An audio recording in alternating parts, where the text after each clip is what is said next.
And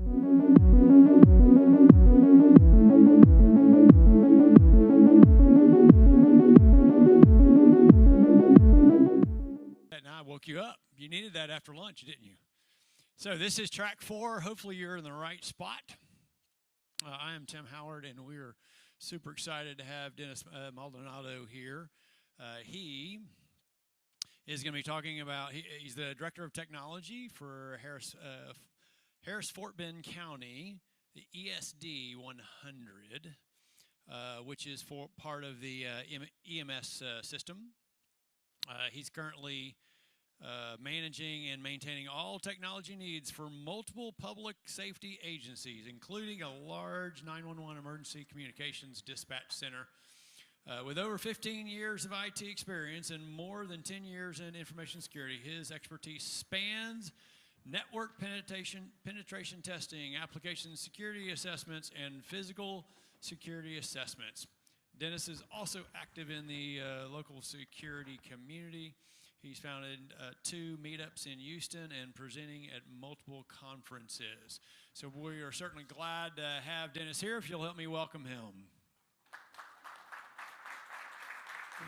All right. Few disclaimers. Thank you. I'm Dennis. Thank you. Thank you for the introduction. Thanks for your support. We should all be going to track 1, though, for Jason Haddock's talk. I wish I could make his talk, but thank you for your support here. So I fooled you guys. You're here thinking we're going to talk about cybersecurity for 911. We're going to talk about it, but we're not talking about cybersecurity. We're talking about cyber resiliency. And we're not just talking about 911. Like, a lot of us think, okay, 911 technology is going to be very different. It's not. It's the same technology in any corporate network.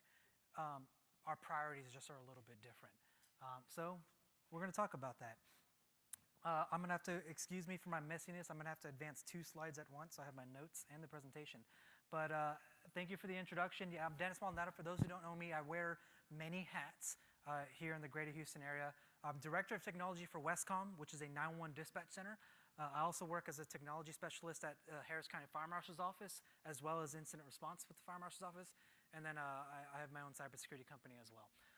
I have extensive experience in public safety and in information technology and cybersecurity. So it's not just some random person talking up here. And for those, a lot of you do know me from these. I host several meetups in Houston. I founded Houston Locksport and most importantly, Houston Area Hackers Anonymous, also known as HAHA. If you want to know more about those, come see me. You can also Google it, and I will try not to hit that mic like I just did. Yeah, so at any point in time during this presentation, feel free to raise your hand, ask questions and stuff. Hopefully I won't go over time. I don't think I will, but I'll just start speeding up. Okay, next. There you go. Quick table of contents. We'll talk a little bit about some definitions just to give you a high-level overview of what's going on. Then we'll talk about what 911 dispatch is, why we do 911, and then I'll actually go into protecting a 911 dispatch center from the cyber resiliency perspective. So we're going to actually talk about 4 different cherry-picked threats. Those aren't all the threats, but I just cherry-picked 4 for time's sake. For each threat, we're going to talk about how to remediate those threats. I'm going to give you a specific real-world example that I've experienced relevant to that threat. And then we'll talk about some of the recovery notes that I've learned when recovering from the impact of that threat. And in the end, we'll just do summary and questions. Okay? Definitions. So let me get my notes here. All right. We all know what cybersecurity is, right? So protecting systems, networks, and data from digital attacks, unauthorized access, But the most important part of the definition of cybersecurity is ensuring confidentiality, integrity, and availability. What are those things? Confidentiality is, for example, your secrets remain secrets, right? Integrity is protecting the data from unauthorized modifications, and availability is your systems and data remain available to you for work or whatever the purpose of it is.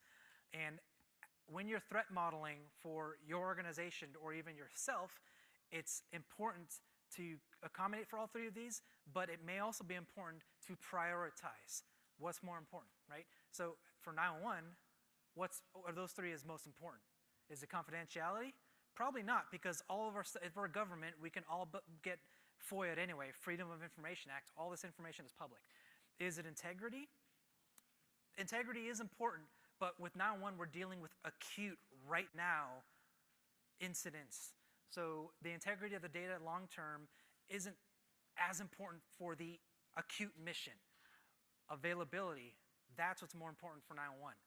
Our services need to be available. We need to be able to answer 911 calls, call take, triage, prioritize, and dispatch those calls. So when it comes to those three, availability is the number one. What is a vulnerability? We all know what that is. A weakness that can be exploited that affects one of those three. A threat is a potential occurrence that can have an adverse effect on, again, those three. So a threat is like exploiting a vulnerability, for example. And then reliability and resiliencies. I love these words.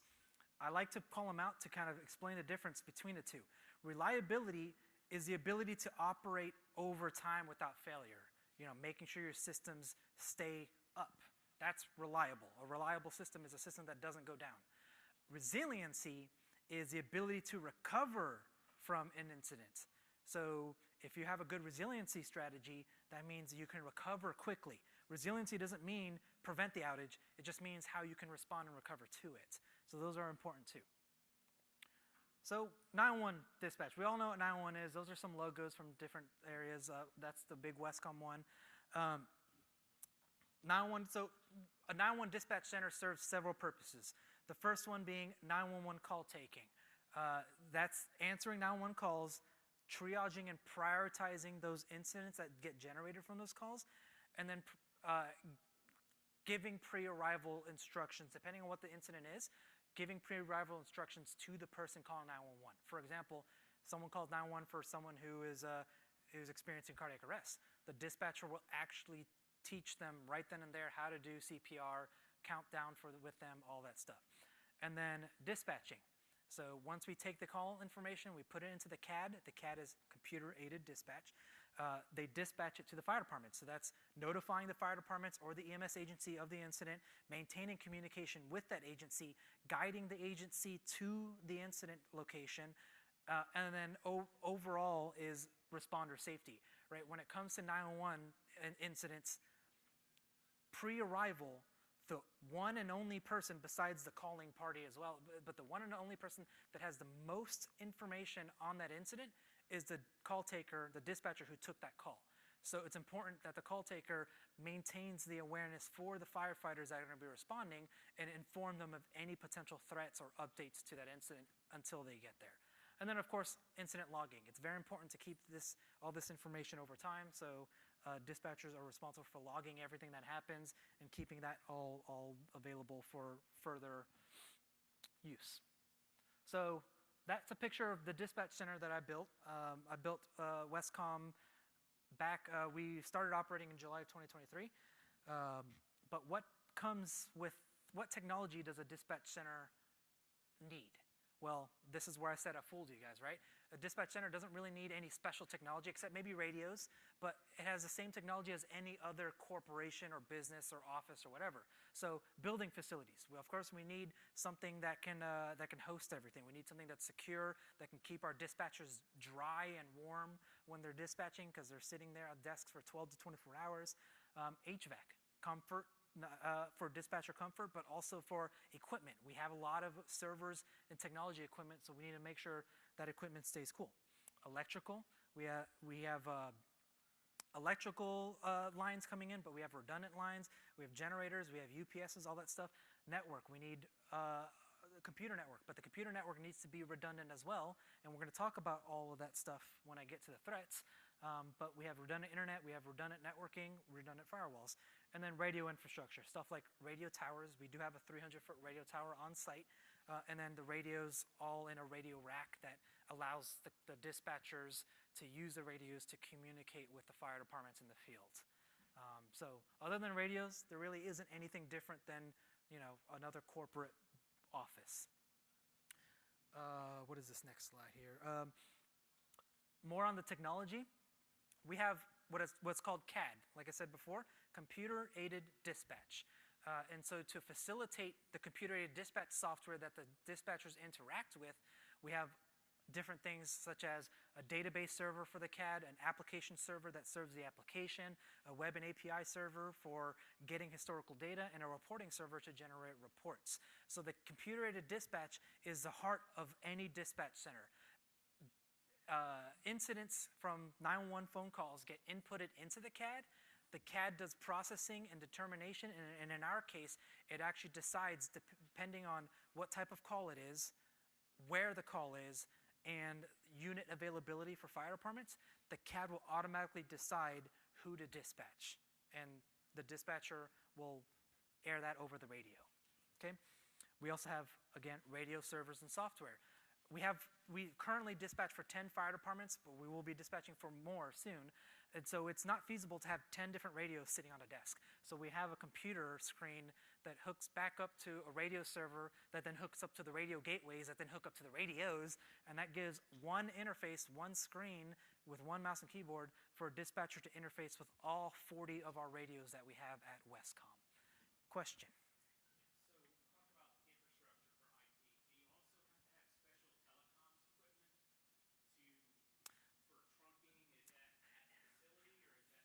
Yes and no. Yes, but for better or for worse, and personally for better or for worse, when it comes to the greater Houston area, there's a different agency that actually manages and maintains the 911 call-taking infrastructure. That agency is called Greater Harris County 911, or GHC 911. They handle and maintain and operate and support all the infrastructure to actually handle the 911 calls, the trunking phone systems, the lines, all that stuff. And they just put that infrastructure into Westcom. Westcom is then responsible of building everything else and interfacing all that technology with the 911 stuff. And so, thankfully, I don't have to manage it, and that's why we don't actually talk too much about the 911 call-taking stuff itself.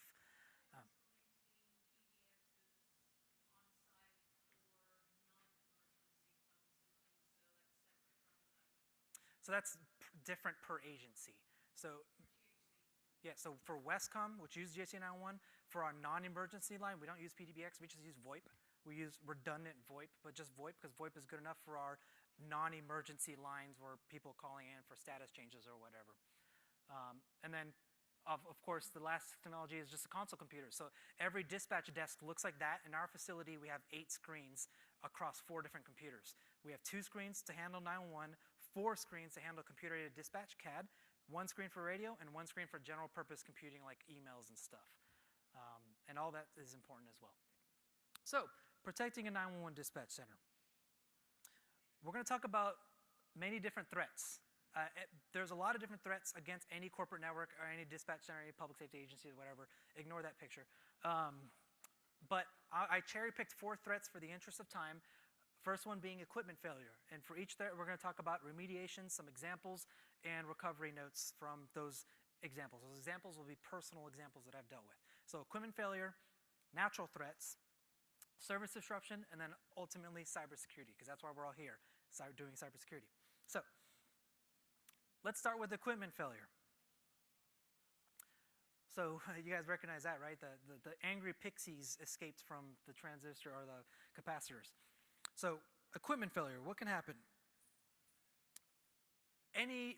There's a lot of technology this day and age, even at home. You know, who here has a smart fridge, right? Who here has a smart internet-connected microwave? Please don't raise your hand. But 911, public safety is no different. We are so dependent on technology nowadays, and with all that technology, it becomes additional points of failure. So any of this technology can fail, warning or not, and there's many different causes of failure. So like network interfaces could fail, hard drives could fail, power supplies will fail. Those are the most common ones, but you also have the full hardware failure, like an entire switch stack could fail, or an entire UPS could catch fire, foreshadowing. The failures can be spontaneous or they can be environmental. They can be caused by human error or neglect. They can be inadequate maintenance or just manufacturer defects. They can come at complete surprise. So how do we remediate those failures? Well, sometimes you can't. You can't predict those failures, but what you can do is prevent yourself from being too impacted by those failures. So having redundant components at the device level, at the server level, You have power supplies, right? If you have two power supplies, both live, both on different circuits, that may protect you from a failed circuit or even a failed power supply. And then same thing with network interfaces. Every critical component at Westcom, the servers, the network side, they're all powered by more than one circuit, and they're all connected to the network by more than one interface cable and path.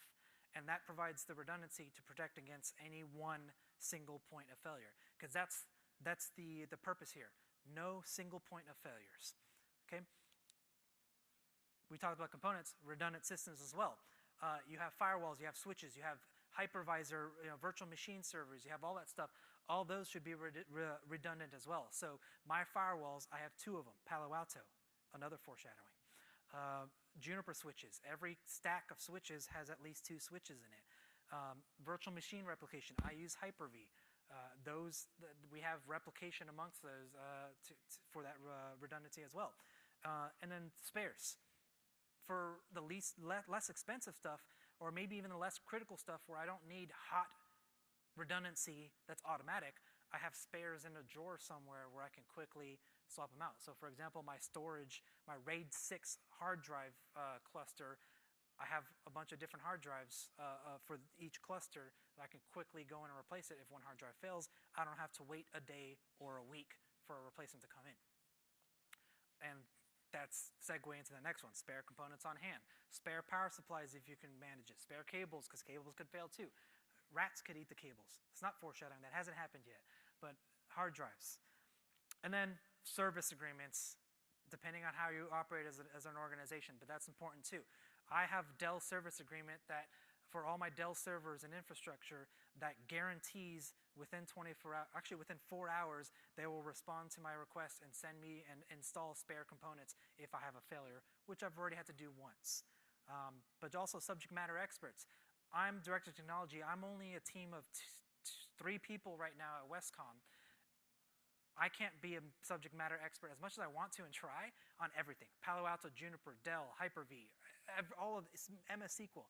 So I have subject matter experts on call, or typically the vendors, that can help provide that support when needed. Don't be afraid to get that help. And then, people are like, oh, that's expensive, having people on hand or having service agreements. But when you have a failure, it's often cheaper than that. And when we talk about, actually the next slide, I'll tell you how cheaper it can be. So, UPS equipment failure. Who here had a UPS failure? Yeah? Who here had a UPS failure that's the size of the room? Okay, so one person. So yes, so we have 2 100 kVA UPS systems protecting Westcom. Today, each one of them can operate us for 48 hours on battery alone. We have 2 of them for redundancy. But they're lithium ion, by the way. So the story goes, one day I got an alert that UPS A and UPS B swapped the battery power. That's not beyond the norm. That happens whenever there's a slight power fluctuation. They swap the battery and then they go back to utility.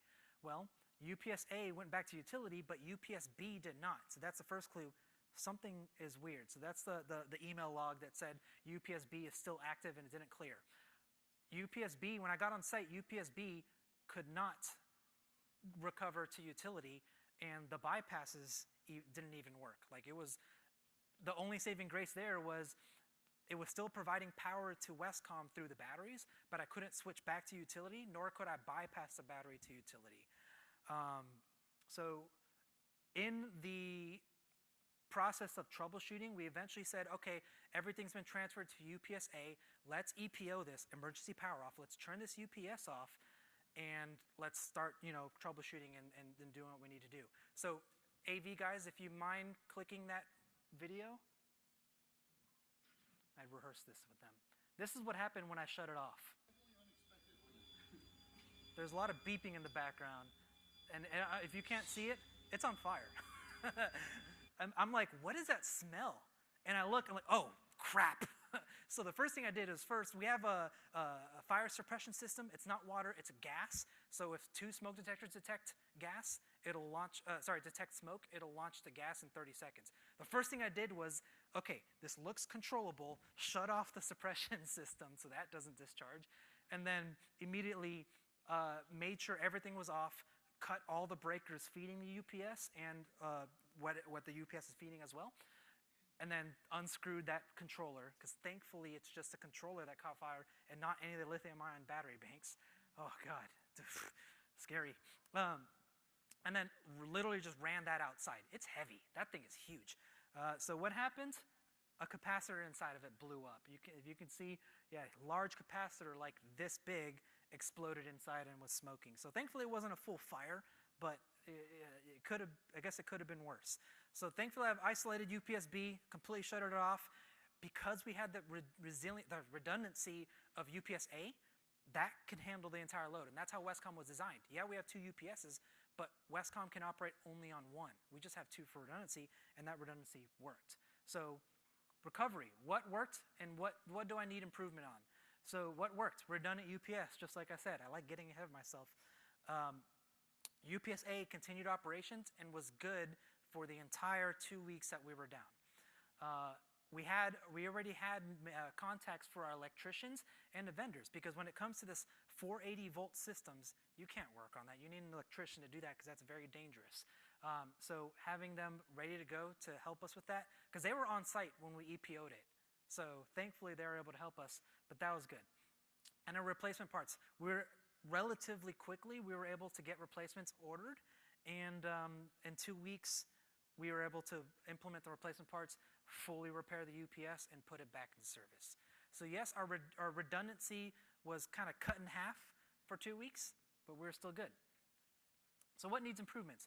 Proper maintenance plan for the UPS. This is a new facility. We just started July 2023, so I had some lapses in my maintenance plan. I mistakenly, like a noob, assumed that the 1-year warranty that my construction contractor provided us was the same thing as a maintenance plan. They are not, so consider that. Better monitoring and alerting. I didn't immediately know there was a problem because I just ignored the email that I get every day when the power fluctuates. So I need to implement better monitoring that actually double notifies me or just calls it out that there's actually an anomaly, not a regular occurrence. And then manual ventilation. I shouldn't have had to run to the suppression room to isolate the suppression system. So if I can work on manual ventilation in that room to prevent a controlled incident from setting off an entire HFC 125 dry chemical agent fire suppression system, that would be good.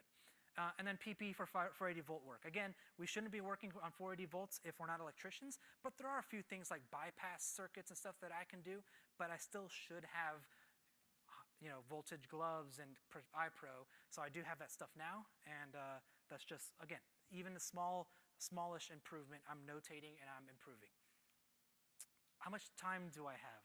Anyone have time? Yeah, till 2:30. Oh, thank you. I will, yes, question. I gotta go quick. Go ahead. Fire suppression system, did that work or not? No, it didn't activate because I isolated it for that room. So none of the smoke detectors actually alerted it wasn't enough smoke, but if it did, the panel would have gone off, but it wouldn't have activated because I locked it out. Yes. At some point, when you're threat modeling, you gotta consider costs. Each one of those UPSs are probably like 600 grand. So, oh yeah, I could have 20 of them, but there's cost, and then there's cost of regular maintenance as well. So I'm gonna start speeding through this. I apologize. Nature, threat. Which hurricane is that? Come on, someone for a sticker. Hurricane what? Beryl, yes, Hurricane Beryl. Hurricane Beryl's center track ended up right on top of Westcom. It was hilarious, but nothing happened. So like a storm like this or the derecho or stuff can bring a lot of things like high winds or tornadoes, lightning strikes, hurricanes themselves, which hurricanes are unique for their sustained winds, whereas tornadoes or derechos are not as sustained. Flash flooding, freezing weather. Who here was snowvid a few years ago?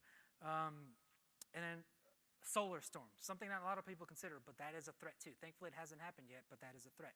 So what are some remediations for these threats?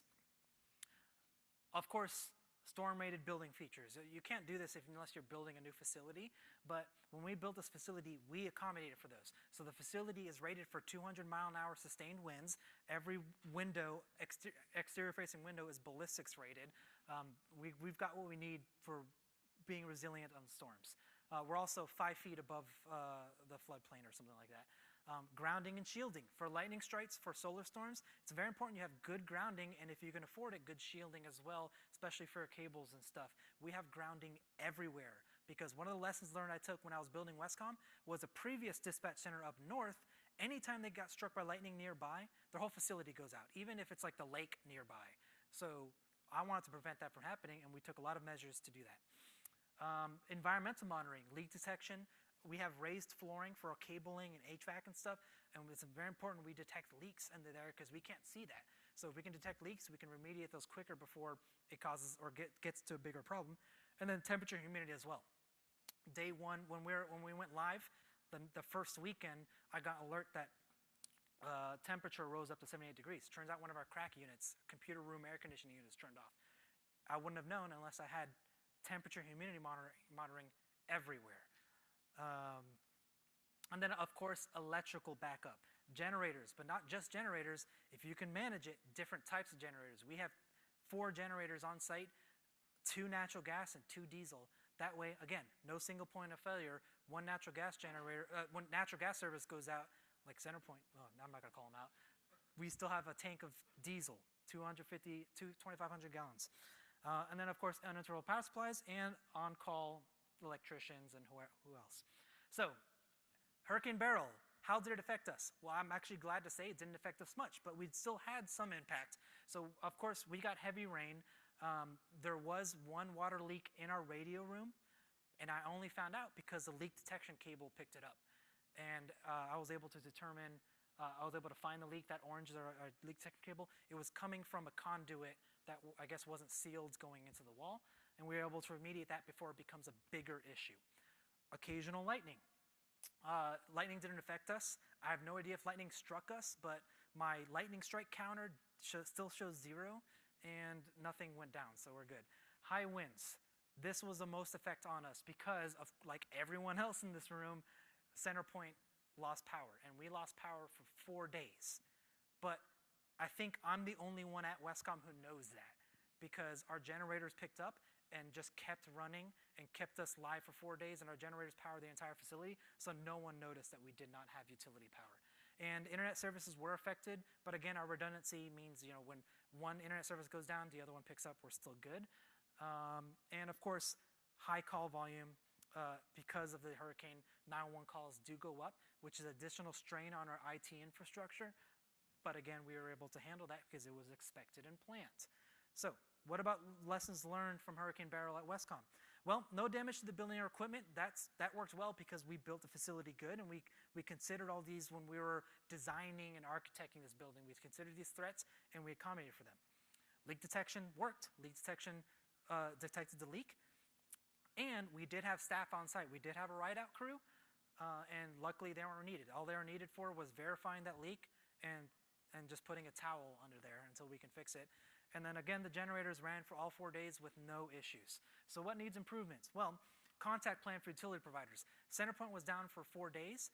We should probably have a contact with them to let them know, like, hey guys, I know you have a lot going on, but we are a 911 facility. I'm pretty sure there's a priority there between like the local Walmart and a 911 facility. So we need to look into that.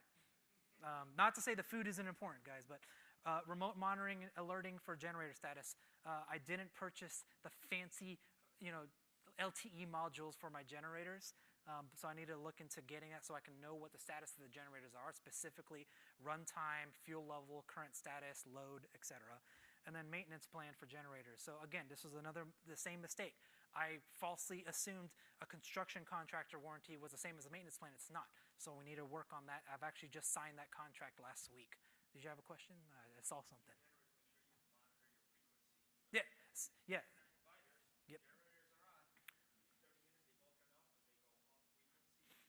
Yep. Yep. So we're at 60 hertz with like extremely tight tolerances, and we have our own transformers too, which kind of help regulate that frequency. But yes, we are doing that. Okay, service disruption. Come on, who knows what I'm about to talk about? If you grabbed a sticker, you know what I'm about to talk about. Service disruption, we all depend on different services. How much time do I have? Oh, never mind, I got it. We gotta go fast. Okay, we all depend on a bunch of different services, whether it's third-party services, software, or whatever, you know, those services can go down. So it's very important that your threat model considers how dependent am I on the service? What's the impact if the service goes down or becomes degraded? So if you use cloud services, Microsoft Azure has gone down a few times. Even software. Who here has seen this? This isn't commercial, it's more residential, but Google pushed out a firmware update for the Nest thermostats that do auto updates for the firmwares, and the firmware had a bug in it that caused the battery to no longer be charged, killed the battery, and now everyone's thermostats are like turning off and they can't turn back on. So, it's a small minor incident, but think about something like that happening on a more important piece of technology at a 911 center. So, I am out of sync here. Remediation, how do you remediate that? Well, again, redundant services where possible. If you have a cloud provider, can you consider multiple, depending on the price and stuff like that? Do you have a cutover plan? Maybe it doesn't have to be you're using both at the same time, but you can cut from one provider to another if you have to. Contingency plan. Contingency is what do you do when something fails, right? So what's your contingency plan to operate if and when that failure does happen? Can you operate without that technology? And not only that, who do you notify? Because your services may be degraded. You should probably notify your clients, customers, or whoever you're working for. And then have a recovery plan. Once things are coming back, once the service provider works, how do you recover from that? How do you go back to normal operations? CrowdStrike, god damn. Okay, so for 3 years of Westcom operating, I bragged that we've had 0 downtime. I'm going to stop yelling at this mic. Until CrowdStrike happened. So the story goes like this. At 0000, midnight, July 19th, I'm in my kitchen preparing to go to bed, doing the cleaning and everything. I start getting alerts that, okay, one server went down. That happens. Maybe it's rebooting or whatever for an update. But then I get another server went down and another one. And there's no pattern to it. They're different hypervisor, blah, blah, blah. Like, oh, crap, what's going on? So I VPN in, I remote desktop into it, and I'm starting to lose these remote desktop connections. So I quickly go to my IPMI, my Dell iDRAC, which gives me console. So now I can see, like, if I have a computer monitor on my hypervisor server. And I'm looking like, okay, things seem fine here. Blue screen. Oh, crap. That blue screen happened on my hypervisor, and then on my second hypervisor, and then on my third hypervisor, boom, all redundancy gone, complete failure. So, oh my God, that was so stressful. I thought I finally got ransomware. Well, thankfully that didn't happen. But, so what happened was at 0000, initial servers start failing. At 0009, so 9 minutes later, enough of the servers failed that our entire CAD services are completely down. Our contingency plan was activated, meaning we're on pen and paper. At 0037, I obtained initial access and found the cause. I attributed it to CrowdStrike. At 45, I came up with my own recovery plan way before CrowdStrike even acknowledged and had their own recovery plan. And then within 62 minutes and 19 seconds of starting the incident, CAD services were back up. So relatively quick, 62 minutes and 11 seconds. And then work began on the rest of the less priority servers. And at 0530, I officially closed the incident. We were back 100% full capacity, full redundancy and everything. So I said 11 seconds, 62 minutes and 19 seconds. So what worked? Well, our contingency plan worked great. Our contingency plan, if everything else fails, is we can still take 911 calls, pen and paper. We'll sync it back up to the CAD database once it's back up. And that's what the dispatchers did. Throughout that 62 minutes, we processed 4 911 calls unrelated to the CrowdStrike incident, but we're still taking 911 calls, and there was no heartbeat was skipped, whatever that saying is, right? Recovery plan. I was able to quickly identify the root cause and come up with my own recovery plan, give it to my team, and say, boom, let's go. And then threat modeling. One of the issues that a lot of companies had recovering was they had BitLocker on all their machines, which drastically increased the amount of time to recover a machine. Well, in my initial threat modeling when building Westcom, I had decided that I'm not too concerned with someone physically breaking into the facility, physically going to the desk and stealing one of the super heavy CAD workstations. Therefore, I have no reason to BitLocker encrypt it. And so I didn't, and that good decision meant I can recover those computers very quickly instead of having to deal with BitLocker. What it needed improvement. So a lot of things, there was a lot of tasks that happened, but my security policies are pretty restrictive on purpose because I'm a cybersecurity guy, but in this case, they were a little too restrictive because it made it harder for me to respond from home. I had to go in and change firewall rules just to allow me to do what I needed to do. So I'm reevaluating that. Pre-stage tooling. I needed to recover Windows with the Windows recovery disk. I didn't have a USB stick ready. I should have stuff like that ready. So now I do. System monitoring and alerting. Guess where my monitoring server was? In the hypervisor that failed. So once that failed, I no longer had alerts. So moving that off is important. And then notification. I just need a more efficient way of notifying the fire departments when we have an outage, because I was just calling them one by one. So, oh, and an incident response plan. Again, I'm a very small team. I haven't had time to finish the incident response plan, but that's very important. Let's do it. Cybersecurity incidents, I'm gonna breeze through these. Now we're talking about cybersecurity. There's a bunch of different types of incidents, but I'm cherry picking a few from email compromise, software exploits, identity attacks, insider threats, and ransomware incidents. Let's blast through them. So business email compromise, email phishing, right? You get an email that looks just like that with lines that say, okay, this is SharePoint, but it doesn't come from SharePoint. And when you hover over that link, it's not a Microsoft or SharePoint link.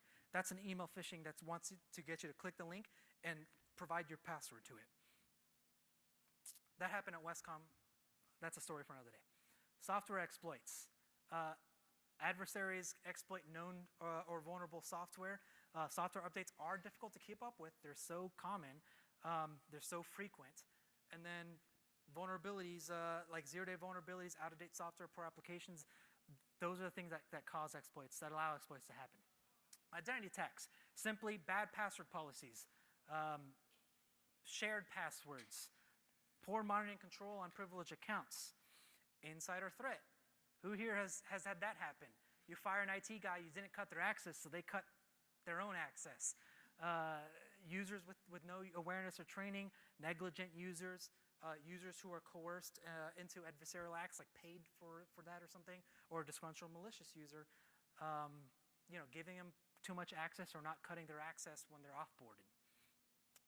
Ransomware. Luckily, this hasn't happened at Westcom yet, but we all know what ransomware is. They demand a ransom to unencrypt or prevent your data from being exfiltrated. I have 8 minutes left, so I'm almost done here. So those are all cybersecurity threats that you need to consider. How do you remediate from cybersecurity threats? User awareness training. I stole that from DeviantArt. There's this credit. Just training the user how to identify malicious activity, behavior, files, stuff like that, not to click the link. Patching and updates, making sure you maintain your updates, right? Your Windows, your other software you're using, your firewalls, your switches. Least privilege, making sure that the users have only the exact amount of privileges they need. Yes, that means your CEO, your president, your fire chief, whatever, doesn't need full access to the environment. Most likely doesn't. Zero trust, continuous verification. Don't trust anything, even in the internal network. Always continuously verify everything. So for example, if I need to access a SharePoint and I'm already in my internal network, I still need to make sure that that person has access to that SharePoint. Backup and recovery, super important. 3, 2, 1. Have 3 copies of the data, 2 different storage mediums, at least 1 off-site, to ensure that you can recover, that you have good resiliency. And then incident response plan. Develop that incident response plan. Have a physical copy somewhere. Test it. Train your team on it, and continually practice it. Okay? Here's an incident that happened at Westcom. I'd love to go into technical details, but I have to skip it.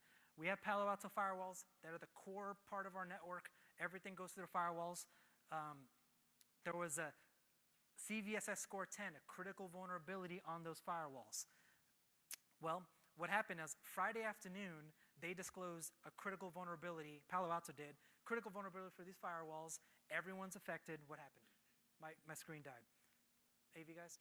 You still have 5 minutes. Okay, everything was affected. There's no patch for this yet. It's Friday afternoon, but they did say, hey, disable this feature on your firewall and you'll be good. Okay, so I disabled the feature.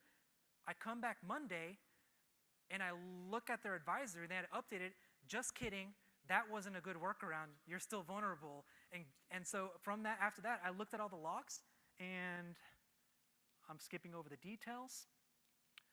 These are the logs, and sure enough, someone These first three, someone actually exploited it, and this next line here is a decoded exploit. They copied the running config of the firewall to a publicly accessible place, and they pulled it down. So some threat actor pulled all of my firewall configuration, which includes certificates, private keys, VPN credentials, all that stuff.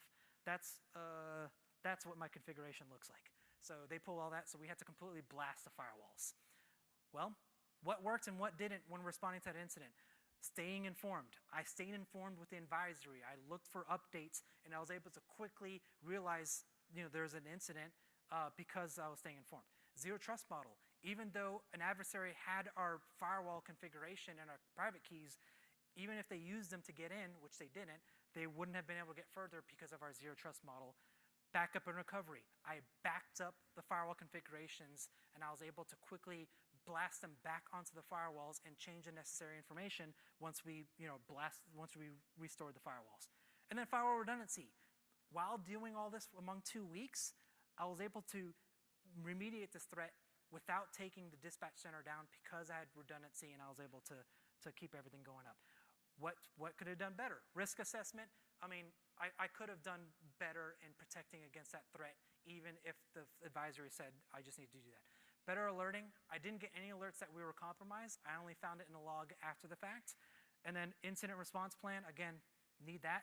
And improved third-party support plan, because my Palo Alto support provider, which isn't Palo Alto, it's a third party, don't do that. Just go with Palo Alto.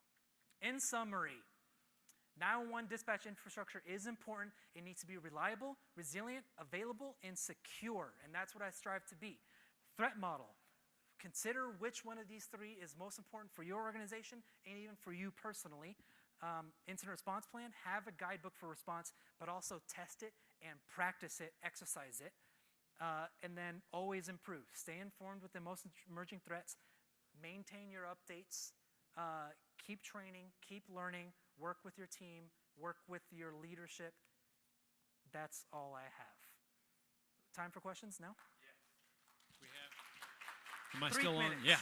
Hey, a big round of applause. You can take a breath now. Okay. Sorry. That's pretty incredible. He put a lot of information out there. So we have time for just a couple of quick questions. And if you will use the mic, because there's people all the way in the back that need to hear you. Thank you very much. That was an excellent presentation. Thank you. Thank you. The question, when all the servers were taken down by the patch, have you moved to a system where you have a canary testing, or you do anything differently in terms of how you patch, or do you still allow all the servers to be automatically patched? Are you referring to CrowdStrike or? Yeah, CrowdStrike. Yeah. So when it comes to other updates like Windows updates, we have staggering, and we have a test set of servers that get the update first, and then it's just staggers over that, so we're not affected by an outage there. For CrowdStrike, there was nothing we could do at the time, right? Because CrowdStrike didn't give us the ability to do something like test or stagger updates, but now they do, so we have implemented those policies with CrowdStrike. We still use CrowdStrike. I'm still very happy with CrowdStrike, but yes, we've taken steps. We still can't avoid a CrowdStrike issue from happening again, but what we can do is kind of design our resiliency strategy to ensure that we can quickly recover from any future similar incidents.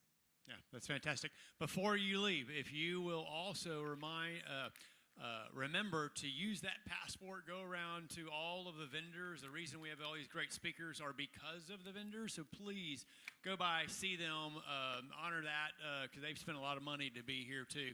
And then there's some really cool raffle drawings that are going to happen when you drop that in at the end of the day. So, I think you had a question here? Yeah, just a quick question here. So how would you, I guess, for lack of better terms, remediate something that's kind of popular, I don't know if it still is today, but swatting? I'm not sure if you know. Oh, okay. Yeah. So how exactly would you go about something like that? So that's more of an operational thing than an IT thing, and swatting does happen. So those are familiar. Swatting is someone calling 911 erroneously and just trying to get police to respond somewhere that they don't need to respond. That does happen to us a lot. The thing is, we actually purposely don't, nor can we do much about it, because we still need to answer every 911 call, okay? So it really comes to operational policy. Okay, if we get too many of these, what is our procedure for working with law enforcement, working with the fire marshal to start figuring out who that is, investigating and dealing with that individual. But until then, we're always going to answer 911 calls. We're just gonna deal with it. Our dispatchers are now made aware of it and can recognize swatting. But again, we got to take everything seriously. How about one more question? For availability, do you Yep. guys notice higher uptick of call volumes on full moons? No, there is no pattern as far as 911 call frequency with full moons or anything. There really isn't a pattern on any of that. Even like hurricanes, you think it's going to go up, but sometimes it actually goes down because everyone heeds the warnings. What's interesting working at 911 is it's not a pattern, but it may be, and quiet is a bad word to say in emergency services. It's quiet, but then all of a sudden, 20 calls unrelated to each other come at the same time. I don't get it. That happens a lot.